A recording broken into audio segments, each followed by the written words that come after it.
श्री अश्वनी उपाध्याय जी को जोरदार करतल तालियों से स्वागत। श्री अश्वनी उपाध्याय जी। जय सिया राम, जय सिया राम, राधे श्याम। सबसे पहले मंच पर उपस्थित सभी संतजन को प्रणाम करता हूं। सामने उपस्थित अपने से सभी बड़ों को प्रणाम करता हूं और अपने से जो हमारे छोटे हैं उनको अपना आशीर्वाद भेंट करता हूं। पहले देव दानव युद्ध होता था, नाम नरकासुर होता था, बाणासुर होता था, बकासुर होता था। आज की डेट में नाम बदल गया है। पूर्वी बंगाल से बाबा साहब अंबेडकर संविधान सभा में चुन के आए थे। उस पूर्वी बंगाल को आज बांग्लादेश कहते हैं, जहां 90% दलित और पिछड़े हमारे भाई बहन रहते हैं। वहां पर बहन बेटियों का बलात्कार हो रहा है और भारत के कुछ पाखंडी जो बाबा साहब को 14 अप्रैल को माला पहनाते हैं, वो बांग्लादेश में हमारे दलित भाइयों और बहनों के हत्या और बलात्कार पे मौन बैठे हुए।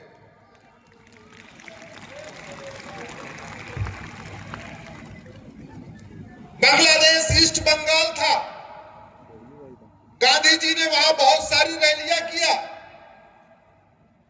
उसके कारण वहां भी बहुत सारे गांधीवादी हैं। आज बांग्लादेश के गांधीवादियों की हत्या हो रही है, उनका बलात्कार हो रहा है और भारत के पाखंडी गांधीवादी मौन बैठे हुए हैं। बांग्लादेश में भी समाजवादी थे और समाजवादियों का घर लूटा जा रहा है, लेकिन भारत के पाखंडी समाजवादी मुंह बंद करके बैठे हुए हैं। बांग्लादेश में भी वामपंथी थे, उनका भी घर जलाया जा रहा है, लेकिन हमारे पाखंडी वामपंथी मौन है। बांग्लादेश में भी सूर्यवंशी, बांग्लादेश में भी चंद्रवंशी, बांग्लादेश में भी यदुवंशी, बांग्लादेश में भी यादव, पटेल, बिंद, केवट, कुर्मी, ब्राह्मण, क्षत्रिय, वैश्य, दलित सब रहते हैं, क्योंकि 15वीं शताब्दी में तो वहां कोई मुस्लिम था ही नहीं। 15वीं शताब्दी में तो 100% हिंदू थे। हमारे 51 शक्तिपीठों में से 5 शक्तिपीठ बांग्लादेश में है। सुगंधा शक्तिपीठ, अपर्णा शक्तिपीठ, सुरेश्वरी शक्तिपीठ, भवानी शक्तिपीठ और महालक्ष्मी शक्तिपीठ। 5 शक्तिपीठ, एक शक्तिपीठ हिंगलाज पाकिस्तान में और 5 शक्तिपीठ बांग्लादेश में। जो लोग कहते हैं कि मजहब नहीं सिखाता आपस में बैर रखना, मैं उनसे पूछता हूं, अगर मजहब आपस में बैर रखना नहीं सिखाता तो हमारे 5 शक्तिपीठों पे हमला क्यों हो रहा है? वहां लाउड स्पीकर से क्यों चिल्ला के बोल रहे हैं कि तुम्हारी दुर्गा जी पूजा योग्य नहीं है, तुम्हारे शंकर जी पूजा योग्य नहीं है, तुम्हारे विष्णु पूजा योग्य नहीं है। सिखों का जो गुरुद्वारा है वहां चिल्ला चिल्ला के कहा जा रहा है तुम्हारा ये गुरु ग्रंथ साहिब पूजा योग्य नहीं है। बांग्लादेश के जैन मंदिरों के सामने चिल्ला के कह रहे हैं तुम्हारे दिगंबर पूजा योग्य नहीं है। जहां बौद्धों का मंदिर है वहां चिल्ला के कह रहे हैं कि गौतम बुद्ध भी पूजा योग्य नहीं है। अगर ये मजहब आपस में बैर रखना नहीं सिखाता तो फिर सिखाता कौन है? आखिर ये पाक नापाक की सोच कौन सिखाता है? क्या बच्चा पेट में पाक नापाक की सोच सीख के आता है क्या? अरे पेट में बच्चा तो बच्चा होता है, बाहर आता है तब उसको पाक नापाक सिखाया जाता है, तब उसको नेक और काफिर सिखाया जाता है, तब उसको हराम और हलाल सिखाया जाता है। एक बात मैं बता दूं आपको, बांग्लादेश में जो समस्या 2024 में है, ये समस्या 1990 में कश्मीर में देखा हमने, ये कब समस्या 1947 में हमने पहले देखा, और बाकी तो छोड़िए 1805 में अफगानिस्तान के प्रधानमंत्री पंडित नंदराम टिक्कू थे जो कश्मीरी ब्राह्मण थे। क्या पंडित नंदराम ने टिक्कू ने सोचा होगा कि मैं तो प्रधानमंत्री हूं और कुछ दिन के बाद हमें यहां से भागना पड़ेगा और सारा अफगानिस्तान हिंदू मुक्त हो जाएगा? लेकिन जो नहीं सोचा था वो हुआ कि नहीं? क्या लाहौर में, कराची में सोचा गया था कि कुछ दिन के बाद ये हिंदू मुक्त हो जाएगा? लेकिन जो नहीं सोचा था वो हुआ। अभी जुलाई के महीने में ढाका के लोगों ने सोचा था क्या कि अगले महीने हमारे साथ क्या होगा? लेकिन जो नहीं सोचा था वो हुआ कि नहीं? और ये सब जो हो रहा है ये उसी सोच के कारण हो रहा है कि मैं जिसकी इबादत करता हूं वो पाक, और जो नहीं इबादत करता वो नापाक। सबसे बड़ा हेट स्पीच यही है, सबसे बड़ा नफरत का कारण यही है। और ये बात तो यहां भी सिखाई जाती है। हमारे यहां भी दिन में 5 बार लाउड स्पीकर से कहा जाता है, अगर कोई राम भक्त कह दे कि राम के अलावा कोई पूजा योग्य नहीं, उसके खिलाफ हेट स्पीच का मुकदमा हो जाएगा। कोई शंकर जी का भक्त कह दे शंकर जी के अलावा कोई पूजा योग्य नहीं, उसके खिलाफ हेट स्पीच का मुकदमा होगा। कोई जैन कह दे हमारे तीर्थंकरों के अलावा कोई पूजा योग्य नहीं, उसके खिलाफ भी हेट स्पीच का मुकदमा होगा। कोई शाक्त कह दे कि दुर्गा जी के अलावा कोई पूजा योग्य नहीं, उसके खिलाफ हेट स्पीच का मुकदमा होगा। लेकिन दिन में 5 बार लाउड स्पीकर से चिल्ला के कहते हैं तुम्हारे शंकर पूजा योग्य नहीं, तुम्हारे राम पूजा योग्य नहीं, तुम्हारे कृष्ण पूजा योग्य नहीं, तुम्हारी दुर्गा पूजा योग्य नहीं, तुम्हारा दुर्गन साहिब पूजा योग्य नहीं, तुम्हारे पार्श्वनाथ पूजा योग्य नहीं, तुम्हारे बौद्ध पूजा योग्य नहीं। फिर भी इसको फ्रीडम ऑफ रिलीजन कहा जाता है। इससे बड़ा पाखंड और क्या हो सकता है? और इस पाखंड का मूल कारण जजों की मानसिकता है। दुर्भाग्य हुआ इस देश में जितने सुप्रीम कोर्ट में जज आए, इनके पिताजी अंग्रेजों के समय जज, पूरी इनकी पढ़ाई कॉन्वेंट की। जजों ने न वेद पढ़ा, न उपनिषद पढ़ा, न गीता पढ़ा, न रामायण पढ़ा, न बाइबल पढ़ा, न कुरान पढ़ा, और सार्वजनिक रूप से कह दिया कि सारे मजहब एक समान होते हैं। अरे सारी नदियां एक समान होती हैं क्या? सारे पेड़ एक समान होते हैं क्या? सारे पशु एक समान होते हैं क्या? सारी पक्षियां एक समान होती हैं क्या? हाथ की 5 उंगलियां एक समान होती हैं क्या? दोनों हाथ एक समान होते हैं क्या? दोनों आंख एक समान होती है क्या?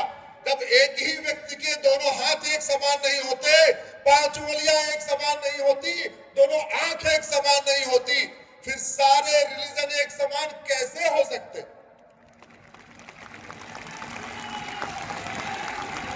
मैं आज इस गजप्रस्थ की धरती, याद रखिएगा, भगवान कृष्ण जो 5 गांव मांगा था उसमें से एक गांव ये भी है, इसका नाम गजप्रस्थ है। गाजी खान ने इसको गाजियाबाद बना दिया। इसके लिए मैं सुप्रीम कोर्ट में लड़ाई लड़ रहा हूं कि भारत में एक नामकरण आयोग बनाया जाए और जितने भी हमारे पौराणिक स्थान है उनको रिस्टोर किया जाए। हमारे सामने पहचान की समस्या खड़ी हो गई है। जिन स्थानों का वर्णन वेद में है वो उसी नाम से पाए जाते हैं, जिन स्थानों का वर्णन कुरान में है वो उसी नाम से पाए जाते हैं, लेकिन जिन स्थानों का वर्णन उपनिषद में है, रामायण में है, महाभारत में है, वो उस नाम से नहीं मिलते। आप पांचाली पैदा हुई पांचाल में, आप पांचाल आपको भारत के नक्शे पे नहीं मिलेगा, क्योंकि फर्रुख खान नाम के लुटेरे ने उसको फर्रुखाबाद बना दिया। भगवान कृष्ण ने 5 गांव मांगा, उसमें एक गांव था गजप्रस्थ। गाजी खां नाम के लुटेरे ने इसको गजप्रस्थ बना दिया। भगवान कृष्ण ने एक गांव मांगा, उसका नाम था दिलप्रस्थ। फरीद खां नाम के लुटेरे ने उसको फरीदाबाद बना दिया। पांडवों ने अज्ञातवास किया विराट में, होशियार खां नाम के लुटेरे ने उसको होशियारपुर बना दिया। ऐसे एक बात याद रखिएगा, वहसी दरिंदों ने न तो कोई नया मंदिर बनाया था और वहसी दरिंदों ने न तो कोई नया शहर बसाया था। उन्होंने हमारे पौराणिक मंदिरों को तोड़ तोड़ के उसका गुंबद बदला था और हमारे पौराणिक शहरों के नाम बदल बदल के केवल नेम प्लेट लगाई थी। सारे के सारे शहर पहले से चल रहे थे। आखिर मजहब आपस में बैर रखना नहीं सिखाता, तो मुर्शीद खां नाम का लुटेरा कीर्तेश्वरी मंदिर को लूटने के बाद उस स्थान का नाम मुर्शिदाबाद क्यों कर दिया? मजहब अगर बैर रखना नहीं सिखाता तो मिर्जा खान ने विंध्याचल को तोड़ने के बाद उसको विंध्याचल क्यों बनाया? जौना खान ने जमदग्नीपुरम को जौनपुर क्यों बनाया? मजहब अगर बैर रखना नहीं सिखाता तो मुजफ्फर खान ने विदेह को मुजफ्फरपुर क्यों बनाया? होशियार खान ने विराट को होशियारपुर क्यों बनाया? गाजी खान ने गजप्रस्थ को गाजियाबाद क्यों बनाया? फरीद खान ने दिलप्रस्थ को फरीदाबाद क्यों बनाया? फरूख खान ने पांचाल को फरुखाबाद क्यों बनाया? मुराद खान ने रामगंगानगर को मुरादाबाद क्यों बनाया? बेगू खान ने अजातशत्रु को बेगूसराय क्यों बनाया? शरीफुद्दीन ने नालंदा बिहार को बिहार शरीफ क्यों बनाया?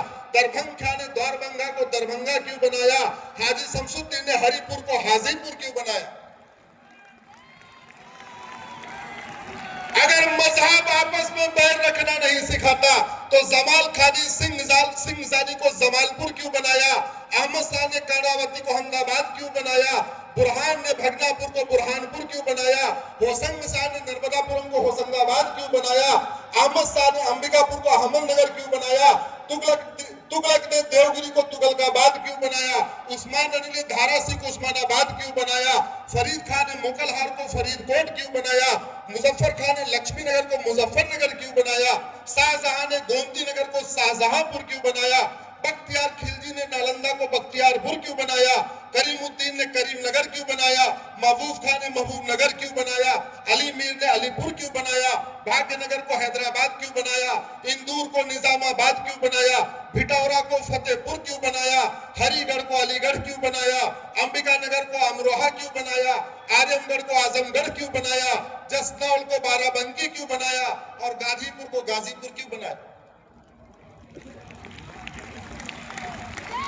अगर मजहब आपस में बैर रखना नहीं सिखाता तो आज बांग्लादेश में पिता के सामने उसकी बेटी का बलात्कार क्यों हो रहा है? अरे मजहब आपस में बैर रखना नहीं सिखाता तो बांग्लादेश में बच्चों के सामने उसकी मां का बलात्कार क्यों हो रहा है? अगर मजहब बैर रखना नहीं सिखाता तो पति के सामने पत्नी का बलात्कार क्यों हो रहा है? पिता के सामने बेटी का बलात्कार क्यों हो रहा है? भाई के सामने बहन का बलात्कार क्यों हो रहा है? और बच्चों के सामने मां का बलात्कार क्यों हो रहा है? अगर मजहब पर रखना नहीं सिखाता तो हिंदू टीचरों से इस्तीफा क्यों लिया जा रहा है? हिंदू डॉक्टरों से इस्तीफा क्यों लिया जा रहा है? हिंदू थानेदारों से इस्तीफा क्यों लिया जा रहा है? हिंदू अध्यापकों से, हिंदू प्रोफेसरों से, हिंदू क्लर्क से, हिंदू कलेक्टर से, हिंदू थानेदार से, हिंदू तहसीलदार से, हिंदू कप्तान से, हिंदू कलेक्टर से इस्तीफा क्यों लिया जा रहा है? आखिर मजहब बैर रखना नहीं सिखाता तो दूसरों को काफिर क्यों बोला जाता है? अरे तुम्हारे भी 2 आंख, हमारे भी 2 आंख, तुम्हारे भी 2 कान, हमारे भी 2 कान, तुम्हारे भी 2 हाथ, हमारे भी 2 हाथ, तुम्हारे भी 2 पैर, हमारे भी 2 पैर। भगवान ने जैसी शरीर दिया हमने तो उसको वैसे ही रखा, कोई काट छांट नहीं किया। तो पाक तो हम हैं, हम काफिर कैसे हो गए? हम नापाक कैसे हो गए? हमने तो भगवान के शरीर से कोई छेड़छाड़ नहीं किया, जैसे दिया हमने वैसे रखा। भगवान ने बेटी को 9 महीने पेट में रखा, भगवान ने बेटे को 9 महीने पेट में रखा, इसलिए हम बेटा और बेटी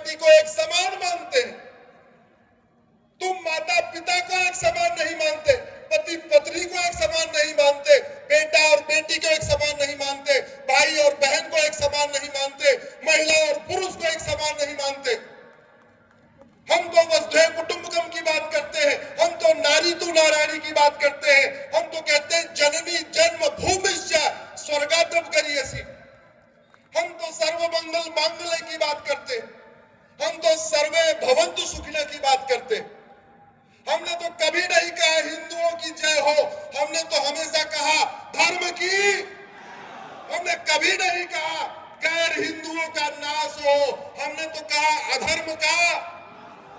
हमने कभी नहीं कहा हिंदुओं में सद्भावना हो, हमने तो कहा प्राणियों में।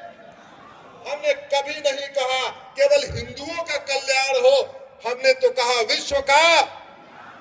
ये तो तुम्हारी छोटी सोच है, तुम सबका कल्याण नहीं चाहते, तुम केवल अपने मजहब के लोगों का कल्याण नहीं चाहते हो, तुम सबके बीच में भाईचारा नहीं चाहते, केवल अपने मजहब में भाईचारा चाहते हो। बाबा साहब अम्बेडकर की किताब पढ़िए, बाबा साहब अम्बेडकर ने जो बातें लिखी थी वो सारी बातें सच साबित हो रही हैं। एक बार पार्टीशन ऑफ इंडिया पढ़ के देखिए, क्या कहा था उन्होंने, और वो किताब लिखने की उनको कीमत चुकानी पड़ी, कानून मंत्री पद से इस्तीफा देना पड़ा, इलेक्शन में उनको हरवाने की कोशिश हुई।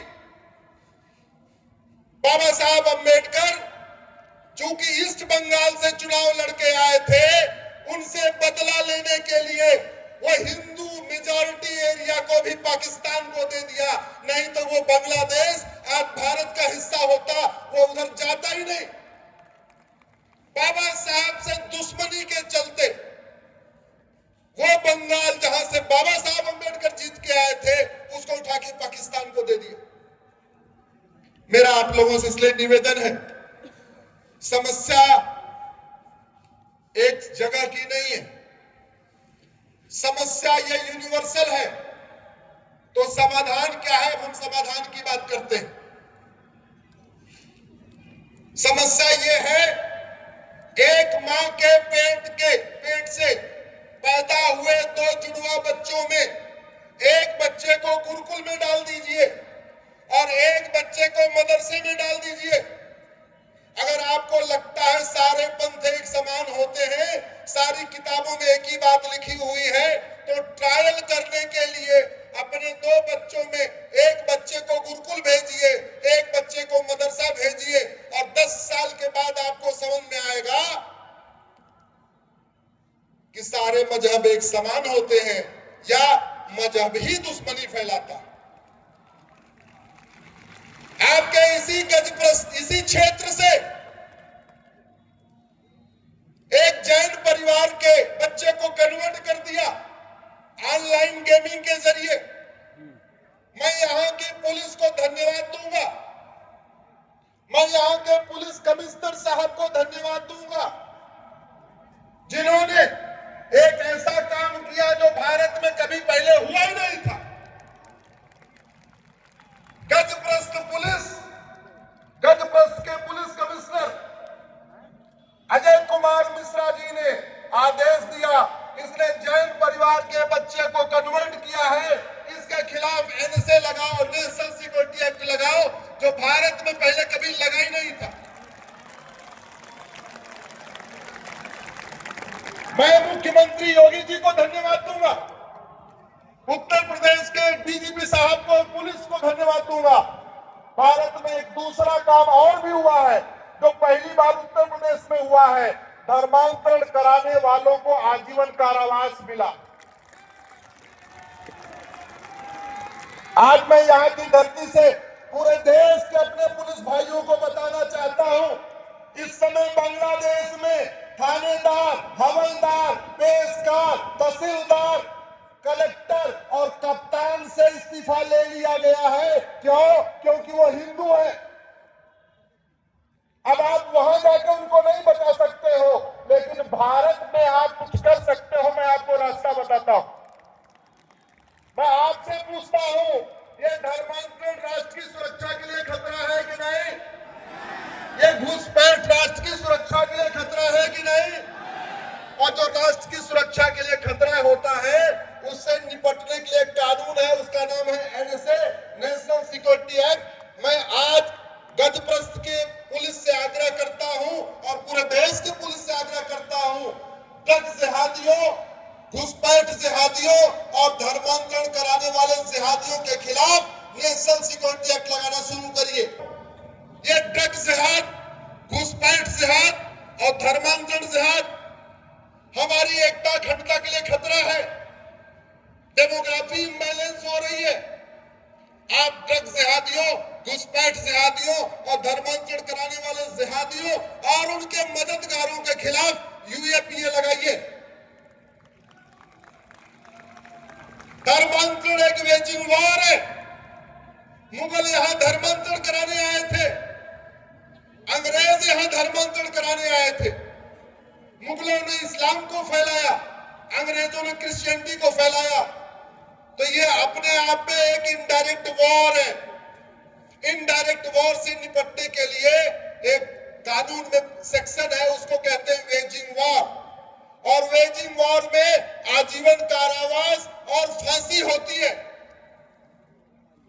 मैं आज गजप्रस की पुलिस से कहना चाहूंगा, पुलिस कमिश्नर साहब से कहना चाहूंगा, आपके क्षेत्र में जितने घुसपैठिए हैं, जितने धर्मांतरण कराने वाले हैं, उनके खिलाफ एक ड्राइव शुरू करिए और जो उनके मददगार सफेद पोस्ट बीच में आए उनको भी पकड़िए और इनके खिलाफ वेजिंग वॉर की धारा लगाइए। घुसपैठ, धर्मांतरण और ड्रग जिहाद ये संगठित अपराध है। इनके खिलाफ गैंगस्टर एक्ट लगाइए। ये सबसे बड़ा देशद्रोह है, इनके खिलाफ देशद्रोह की धारा लगाइए।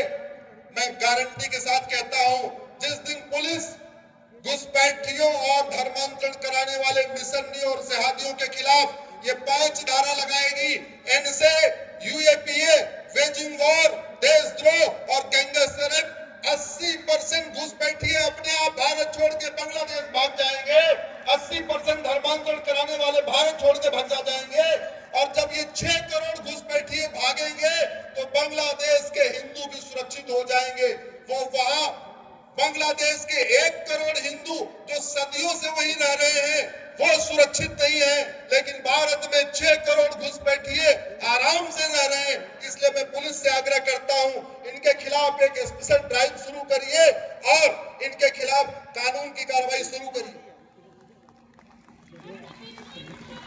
ड्रग जिहाद बहुत बड़ा खतरा हो चुका है। बड़े प्लांट में इंजीनियरिंग कॉलेज में, मेडिकल कॉलेज में, लॉ कॉलेज में, यूनिवर्सिटी में हिंदू लड़के और लड़कियों को ड्रग दिया जा रहा है और उस ड्रग में नपुंसकता की दवाई दी जा रही है। हिंदुओं के वैसे ही पहले 1 और 2 बच्चे हैं। जब वो ड्रग एडिक्ट हो रहे हैं तो वो घटिया फिल्में देखना शुरू कर रहे हैं और नशेड़ी होने के बाद धीरे धीरे वो नपुंसक हो रहे हैं।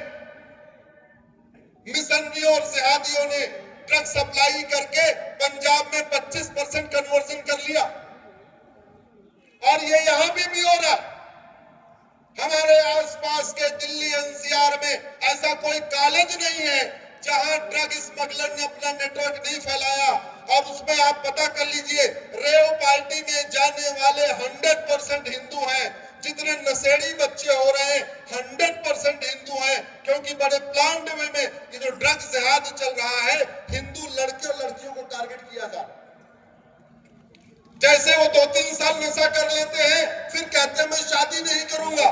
माता पिता को लगता है बच्चा एडवांस हो गया इसलिए शादी नहीं करेगा। नहीं, वो बच्चा नपुंसक हो चुका है, वो लड़का नपुंसक हो गया है, वो लड़की नपुंसक हो गई है, इसलिए कह रही है मैं शादी नहीं करूंगी।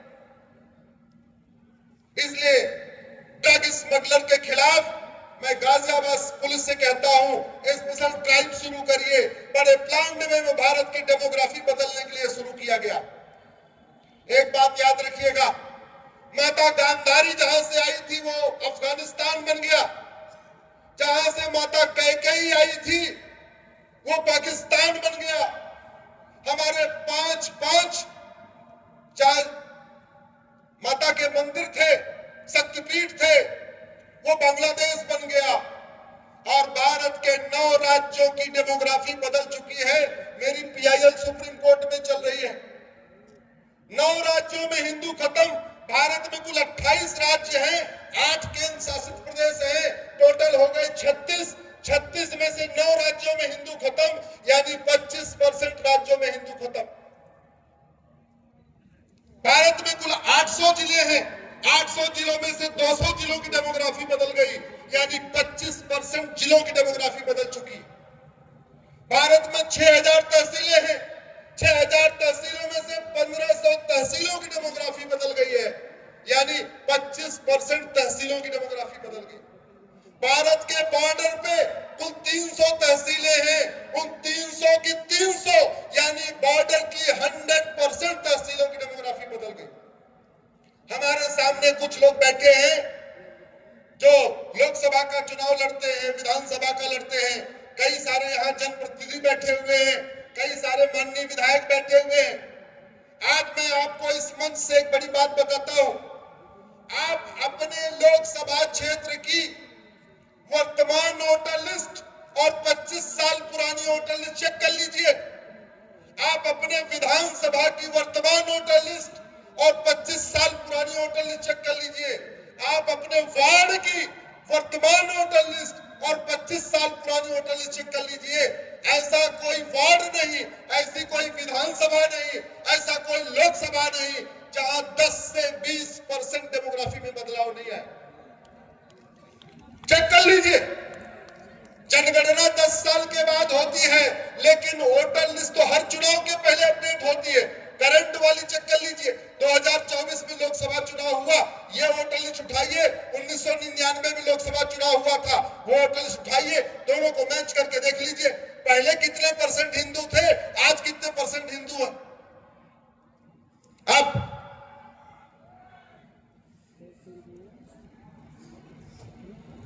कुछ लोग कहेंगे कोई बात नहीं, हिंदू अगर घट रहे हैं तो क्या होगा, दूसरे बढ़ रहे हैं तो क्या होगा।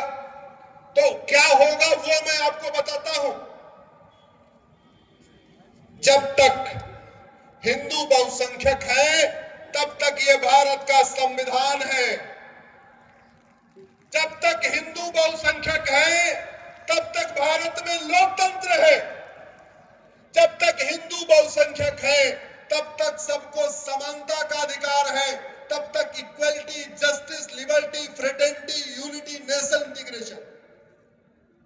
जब तक हिंदू बहुसंख्यक है तब तक आपको सोचने का अधिकार है, बोलने का अधिकार है, लिखने का अधिकार है, देखने का अधिकार है। नहीं तो अफगानिस्तान, पाकिस्तान, बांग्लादेश में किसी जज की इतनी हिम्मत नहीं है कि खुले कोर्ट में कह दे कि पृथ्वी गोल है। सारे जजों को पता पृथ्वी गोल है, सारे वहां के पत्रकारों को पता पृथ्वी गोल है, सारे वैज्ञानिकों को पता पृथ्वी गोल है, सबको पता। लेकिन एक बार और विश्वास न हो तो मीडिया के बंधु खड़े हैं, आप मीडिया डिबेट में बुलाते हैं, सबको बुलाते हैं। किसी मौलवी और मौलाना से पूछिएगा पृथ्वी गोल है कि चपटी, आप पूछ के देख लीजिए। उसकी इतनी हिम्मत नहीं है ओपन डिबेट में कह दे पृथ्वी गोल है, जानता वो भी है। इसलिए कहता हूं, जब तक हिंदू बहुसंख्यक है तब तक आपको तर्क करने की आजादी है। जब तक हिंदू बहुसंख्यक है तब तक आपको सोचने की आजादी है। जब तक हिंदू बहुसंख्यक है हमारी बहन बेटियों को अपनी पसंद का कपड़ा पहनने की आजादी है। जब तक हिंदू बहुसंख्यक है अपनी पसंद से मेकअप करने की आजादी है। जब तक हिंदू बहुसंख्यक है तब तक आपको क्लीन सेव रहने की आजादी है। तब तक आपको अपनी तरीके से त्योहार मनाने की आजादी है। तब तक अपने तरीके से वस्त्र पहनने की आजादी है। हिंदू घट जाएंगे, आपकी सारी आजादी खत्म हो जाएगी। अफगानिस्तान में कोई नाई की दुकान बची क्या? क्यों? क्योंकि क्लीन सेव रहना हराम है। अफगानिस्तान में कोई कव्वाल गाने वाला बचा क्या? क्योंकि गाना गाना हराम है। जब गाना गाना हराम है तो बेचारे जो गाते थे वो भी बेरोजगार, जो बजाते थे वो भी बेरोजगार, जो ढोल बनाते थे वो भी बेरोजगार, जो ढोल बेचते थे वो भी बेरोजगार। तो याद रखिएगा, जब तक हिंदू बहुसंख्यक है तब तक व्यापार आपका बढ़ रहा है। आज अफगानिस्तान, पाकिस्तान, बांग्लादेश में भूखमरी क्यों है? क्योंकि बहुत सारे व्यापार आप कर ही नहीं सकते। इसलिए कहता हूं, अगर आप चाहते हैं समता समानता समरसता बची रहे, हमारे मठ मंदिर बचे रहे, आपको तर्क करने की आजादी रहे, आपको देखने लिखने पढ़ने की आजादी रहे, आपको शास्त्रार्थ की आजादी रहे, आपको वैज्ञानिक सोच की आजादी रहे। तो जो डेमोग्राफी में बदलाव हो रहा है वो 5 कारणों के खिलाफ बोलिए। डेमोग्राफी में बदलाव का 5 कारण है। पहला लफ्ज जिहाद, दूसरा ड्रग जिहाद, तीसरा घुसपैठ जिहाद, चौथा धर्मांतरण जिहाद और 5वां जनसंख्या जिहाद। मेरी सुप्रीम कोर्ट में PIL चल रही है जनसंख्या के मामले में। इस समय 90,000 बच्चे रोज पैदा हो रहे, यानी साल के 3.25 करोड़ बच्चे पैदा हो रहे, और इस 90,000 में हिंदू मात्र 45,000 है। 10,000 हिंदुओं का प्रतिदिन धर्मांतरण हो रहा। 6 करोड़ घुसपैठिए भारत में आके बैठे हुए हैं बांग्लादेश और म्यांमार से। क्यों आए हैं? क्योंकि यहां उनको डेमोग्राफी बदलना है। आज मैं यहां से 2,000 रुपए में घुसपैठियों का आधार बनाने वालों को बता दूं, जिनका तुम 2-2 हजार रुपए लेके आधार बना रहे हो, यही घुसपैठिए एक दिन तुम्हारी बहन बेटियों को उठाएंगे। एक तहसील के दलाल जो 2,000 रुपए में घुसपैठियों का राशन कार्ड बना के दे रहे, अच्छी तरीके समझ ले, 15 से 20 साल के बाद यही घुसपैठिए तुम्हारी बहन बेटियों को उठाएंगे। एक नगर निगम के दलाल जो 2,000 रुपए में उनको बर्थ सर्टिफिकेट बनवा के दे रहे, अच्छी तरीके समझ ले, 20 साल बाद तुम्हारी बहन 2,000 रुपए लेके तुम खुश रहो, लेकिन 20 साल के बाद तुम्हारी बहन बेटियों को उठाएंगे। ये RTO ऑफिस के दलाल जो 3-3 हजार रुपए में घुसपैठियों का ड्राइविंग लाइसेंस बना रहे, ये समझ ले 20 साल के बाद तुम्हारी बहन बेटियों को यही घुसपैठिए उठाएंगे। और ये जो बॉर्डर पे बैठे हुए हैं, जो 2-2 हजार रुपए में घुसपैठियों को आने दे रहे, ये ध्यान रखें, 20 साल के बाद तुम्हारा भी नंबर आएगा। और ये देशद्रोही सनातन द्रोही नेता जो केवल चुनाव जीतने के लिए घुसपैठियों का वोटर ID में नाम जुड़वा रहे, ये नेता अच्छी तरीके जान ले, पंडित नंदराम टिक्कू अफगानिस्तान के प्रधानमंत्री थे, अपनी बहन बेटियों को लेकर नहीं भाग पाए। तुम केवल पार्षद बनने के लिए घुसपैठियों का वोटर ID में नाम जुड़वा रहे, तुम प्रधान और विधायक बनने के लिए घुसपैठियों का वोटर ID में नाम जुड़वा रहे, तुम सांसद बनने के लिए घुसपैठियों में वोटर ID में नाम जुड़वा रहे हो। लेकिन ध्यान रखना, तुम केवल अपने परिवार की सुरक्षा खतरे में डाल रहे। वो पार्षद और प्रधान सबसे बड़े सनातन द्रोही हैं, जो केवल वोट की खातिर इन घुसपैठियों का वोटर ID में नाम जुड़वा रहे। इसलिए मैं आप लोगों से कह रहा हूं, इनके खिलाफ आवाज उठाइए, इनका बायकॉट करिए। आज के बाद बायकॉट बांग्लादेश शुरू करिए। आज के बाद बायकॉट बांग्लादेश से शुरू करिए। आज के बाद बायकॉट मेड इन बांग्लादेश शुरू करिए। कभी कोई सामान खरीदने जाए, इवन आप शर्ट खरीदने जाए, चाहे पैंट खरीदने जाए, पहले ये देखिए वो मेड इन बांग्लादेश तो नहीं है। और मैं अपने पुलिस के साथियों से आग्रह करता हूं, इन घुसपैठियों को पकड़ने के लिए स्पेशल ड्राइव शुरू करिए और इनके खिलाफ NSA, UAPA, देशद्रोह, गैंगस्टर लगाइए और लगा के इनको सड़ाइए। मैं यूपी पुलिस को धन्यवाद दूंगा जिन्होंने NSA लगाना तो शुरू कर दिया है।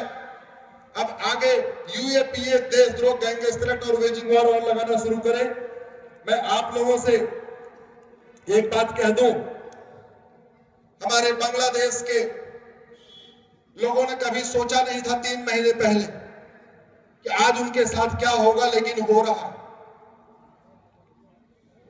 आडवाणी जी ने कभी सोचा नहीं था कि अगले महीने हमको अपना मकान, दुकान, खेत खलिहान छोड़ के भागना पड़ेगा। कांग्रेस के सभी कार्यकर्ता समझ ले, मनमोहन सिंह जी अपना मकान, दुकान, खेत खलिहान, उद्योग व्यापार छोड़ के पैजामा पहन के भागे थे।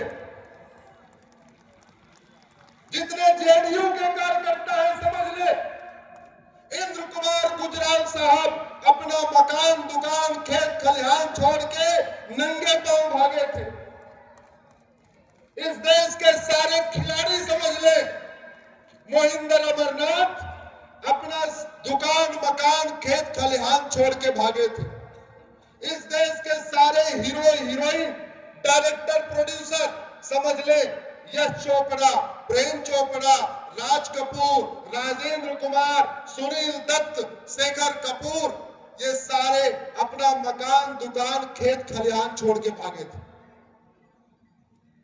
इस देश के सारे जज और सारे वकील समझ ले, फाली नारीमन साहब, सोली सोराब जी, राम जेठमलानी जी और अरुण जेटली जी अपना सब कुछ छोड़ के भागे थे। क्यों भागे थे? क्योंकि डेमोग्राफी बदल गई। इसलिए मैं कहता हूं, अगर घटेंगे तो, जोर से बोलिए, घटेंगे तो, घटेंगे तो, घटेंगे तो, और हम घट रहे हैं। हर वार्ड में घट रहे हैं, हर विधानसभा में घट रहे हैं, हर लोकसभा में घट रहे हैं। और घटने का 5 कारण: लव जिहाद, ड्रग्स जिहाद, धर्मांतरण जिहाद, घुसपैठ जिहाद, जनसंख्या जिहाद। इसी के साथ मैं अपनी बात पूरी करता हूं। एक मेरा नारा वामपंथियों ने चुरा लिया था, मैं उसको दोहरा रहा हूं, पीछे पीछे आप दोहराइए। बाद में जेएनयू वालों ने उसको चुरा लिया था, हमें चाहिए आजादी। क्या बोलेंगे? हमें चाहिए। और इतना जोर से बोलिए, इन सारे विषयों पे मेरी पीआईएल सुप्रीम कोर्ट में चल रही है और बगल में संसद भी चल रहा है। तो आपकी आवाज माननीय सुप्रीम कोर्ट के जजों तक भी पहुंचना चाहिए और संसद तक भी पहुंचना चाहिए। गुलामी के नाम से हमें चाहिए आजादी। जोर से बोलिए, गुलामी के नाम से, गुलामी के निशान से, गुलामी की शिक्षा से, गुलामी के इतिहास से, गुलामी की कुरीतियों से, गुलामी की कुप्रथाओं से, गुलामी की टैक्स व्यवस्था से,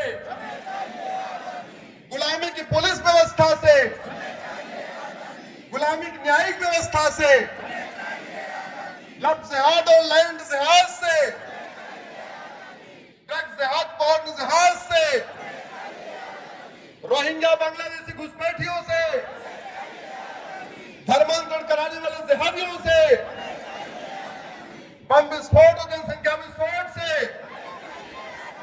बहुत बहुत धन्यवाद, बहुत बहुत आभार। भारत माता की, भारत माता की, भारत माता की। एक देश एक विधान मांग रहा है हिंदुस्तान। एक देश एक विधान, एक देश एक विधान मांग रहा है हिंदुस्तान। एक देश एक विधान। बहुत बहुत आभार।